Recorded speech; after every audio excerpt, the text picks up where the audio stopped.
ఎన్ని దాడులు చేసినా హైదరాబాద్లో కల్తీ రాజ్యం ఏలుతోంది. నిత్యావసర సరుకులు కల్తీ చేసి మార్కెట్లో యథేచ్ఛగా విక్రయిస్తున్నారు. ఇవి వాడిన జనం రోగాల బారిన పడుతున్నారు. కాటేదాన్ పారిశ్రామిక వాడలో భారీగా కల్తీ నిత్యావసర వస్తువులను పట్టుకున్నారు రాజేంద్రనగర్ ఎస్ఓటి బృందం.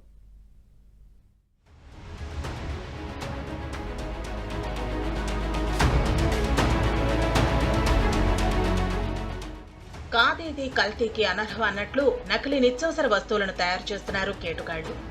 ఏది ఒరిజినలో ఏది కల్తీనో తేల్చుకోలేనంతగా తయారు చేస్తూ తెలుగు రాష్ట్రాల్లో విక్రయిస్తూ సొమ్ము చేసుకుంటున్నారు.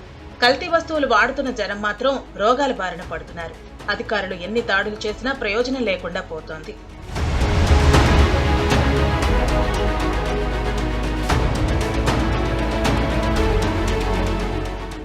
హైదరాబాద్లోని కాటేదాన్లో భారీగా కల్తీ నిత్యావసర వస్తువుల తయారీని పోలీసులు గుర్తించి దాడి చేశారు. రాజేంద్రనగర్ ఎస్ఓటి బృందం ఈ ఆపరేషన్లో పాల్గొని 20 రకాల కిరాణా వస్తువులను స్వాధీనం చేసుకుంది. కల్తీ వ్యాపారస్తులు ప్రమాదకరమైన రసాయనాలు ఉపయోగించి పలు నిత్యావసర వస్తువులను తయారు చేసి మార్కెట్లో విక్రయిస్తున్నట్టు పోలీసులు గుర్తించారు.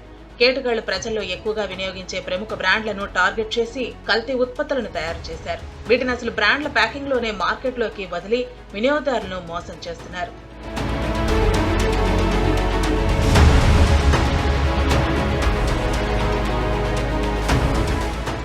Brooke Bond Red Label tea powder, Brooke Bond Taj Mahal tea powder, Wheel Surf, Parachute కొబ్బరి నూనె, Comfort conditioner, Clinic Plus hair shampoo, corn powder, Pond's body lotion ఇవి కాకుండా మరికొన్ని ఇతర నిత్యావసర వస్తువులు కూడా పోలీసులు స్వాధీనం చేసుకున్నారు.